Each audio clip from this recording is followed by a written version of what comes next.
안녕하십니까. 우리 한국이 발생하고 있는 이 혼란을 어떻게 감당할 수 있을지 정말 우려됩니다. 자, 오늘 뉴스입니다.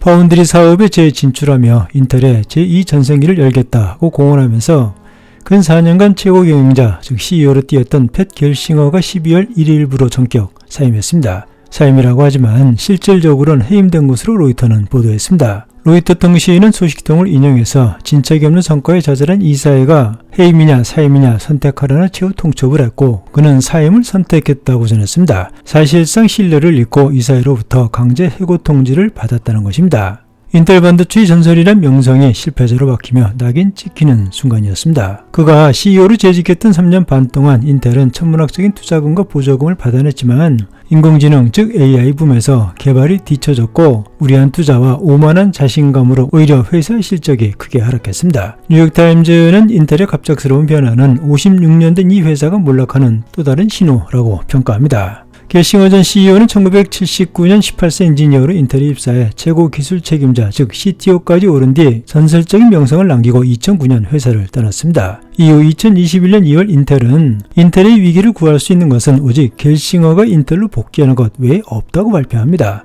그렇게 2021년 위기 인텔 구세주로 전세계 주목과 함께 미국의 기대를 한몸에 받으며 화려하게 복귀하게 됩니다. 구세주냐 기대주냐 논란이 있었지만 겔싱어는 미국이 원하는 반도체 산업의 미래에 대해 연일 장밋빛 청사진을 쏟아내면서 세계 최고 반도체 국가의 귀환을 선언합니다. 그렇게 겔싱어 신드롬에 힘입어 미국은 열광하면서 이후 반도체 칩스법이 만들어지게 되는 동기가 됩니다. 그는 공격적인 행보를 보이며 파운드리 재진출을 선언하고 특히 삼성전자 파운드리를 목표로 수년 내에 세계 2위로 올라서겠다고 했습니다. 그러면서 이른바 인텔 지원법이라고 일컬어진 반도체법을 통해 정부로부터 78억 6,500만 달러 약 11조 원의 직접 자금 지원을 끌어냈고 2030년부터 연간 150억 달러 이상의 매출을 외부 고객으로부터 달성하겠다는 목표까지 제시하면서 거침없는 행보를 이어갔습니다. 그렇게 미국과 전 세계의 대규모 투자를 추진하면서 미국 정부를 등에 업은 인텔이 또 하나의 전성기가 도래하는 듯 했습니다. 그러나 기반 없이 10년 이상 손 놓고 있었던 기술력에서 겔싱어의 공헌과는 다르게 단 몇 년 만에 삼성전자와 TSMC를 따라잡는 게 아니라 따라가는 것도 역부족인 것이 드러나기 시작했습니다. 회사 내부에선 겔싱어가 오랜 기간 떠나 있으면서 산업 변화에 대한 감각을 잃었고 기술력 증진에 몰두하기보다 인텔이 세계화를 위한 새로운 공장을 짓는 데만 너무 집중하고 있다는 지적과 이러다간 인텔이 몰수할 수도 있다는 위기감마저 나왔습니다. 인텔 기술진들은 현재 인텔의 수준이 어느 정도인지 알고 있었기 때문이었습니다. 의욕과 돈만 가지고 달성할 수 있는 기술이 아니었습니다. 겔싱어가 내건 목표에는 항상 실현 가능한지 의문이라는 꼬리표가 따라다녔을 정도로 업계에서는 겔싱어가 뭘 믿고 저렇게 호언장담하는지 우려를 보였습니다. 그는 올해 2월 인텔이 IFS 다이렉트 커넥팅사에서 2030년까지 파운드리 업계 2위가 되겠다는 목표를 발표했습니다.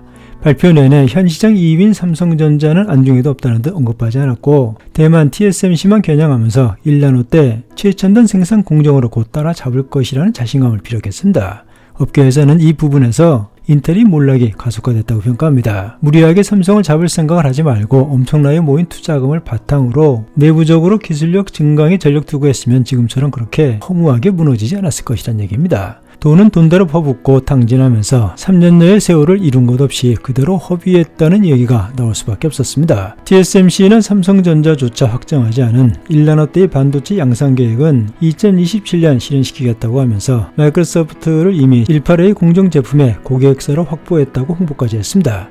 그러나 이어 인텔이 최첨단 공정의 생산 결함으로 브로드컴 등 일부 고객사들이 이탈했다는 소식이 나오기 시작하면서 인텔의 위기가 확산됩니다. 그 사이 인텔의 실적은 지난 3분기에만 무려 166억 달러, 약 23조 원의 적자를 기록하는 등 급격히 추락했습니다.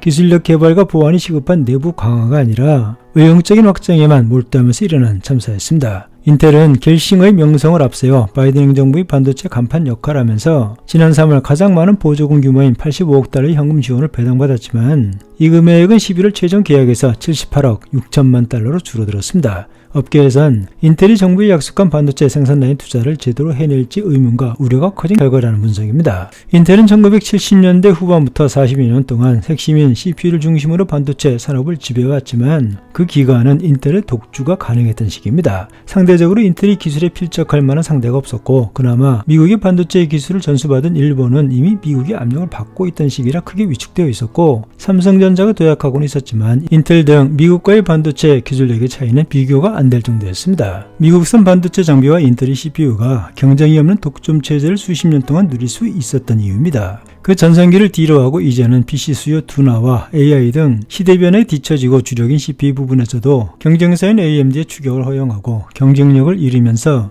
인텔이 미래를 장담할 수 없을 정도로 앞날이 험해지고 있습니다. 말도 제대로 잘 안 나옵니다. 이해해 주시기 바랍니다. 감사합니다.